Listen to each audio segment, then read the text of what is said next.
If there's something strange in your neighborhood, who you gonna call? Well, you know that answer, don't you? Ghostbusters for 2016. I went in this movie with very little expectations.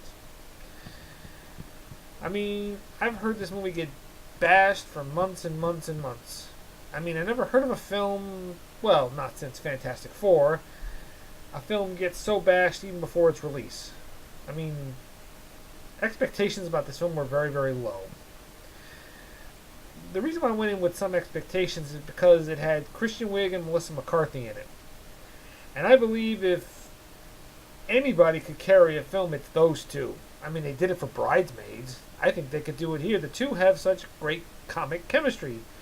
As for Kate McKinnon and Leslie Jones, well, I didn't see a good chunk of their work, so I knew very little about them.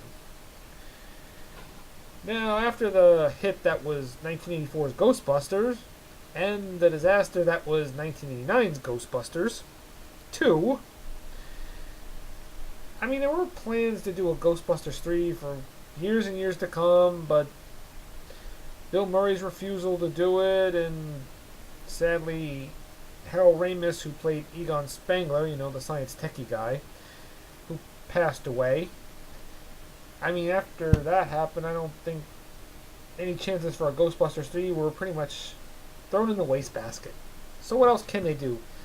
They can either not do this or reboot it. I guess you pretty much know which one they chose. Would I consider this to be a reboot? Well, maybe in some ways. A little part of me would consider this to be a loose remake. I mean, other parts you can consider this to be like an alternate dimension, except in this one, the Ghostbusters are females. Now, there's no point in me explaining the plot, because it's somewhat same as the original, only loosely. How do these female Ghostbusters hold up? I gotta say, they were pretty enjoyable to watch. Christian Wiig was good, and so was Melissa McCarthy. Basically, you probably would think of them as the female Ray Stantz and the female Peter Venkman, but they don't try to be total carbon copies of the male counterparts. No, they do have their funny moments, but they basically try to play the part in their own way, not try to be like the actors from the original 1984 film.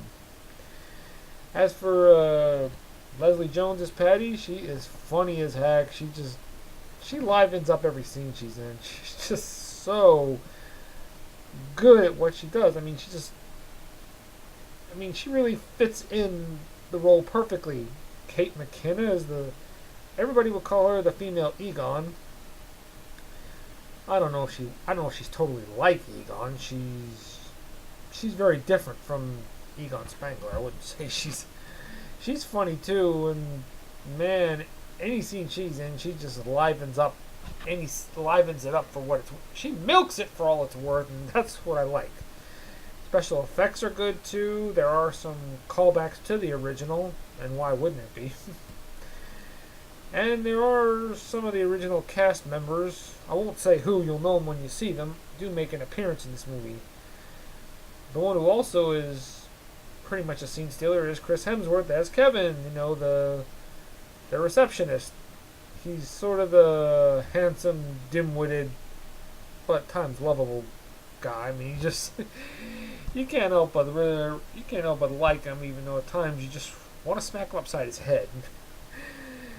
You know, after last year's Vacation, a lot of people probably had doubts about this film ever being good, but no, this is not a masterpiece. It never tries to be. It's about on par with the first film, I mean, the original. I mean, you enjoy it for what it's worth. I mean, don't go in this film expecting much, just a good time. If you didn't have a good time, well, I guess this movie didn't do its job.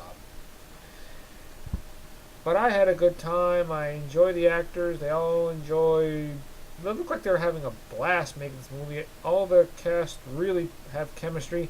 Let's not forget Andy Garcia as the mayor. I mean, rarely you see Andy Garcia ever try to be funny when he's in a comedy, but he's always comes across too serious. But when he's in it, he's also pretty good. I wouldn't say this is great, but it's not terrible either. It's just okay. So I give it an 8 out of 10. Bye bye.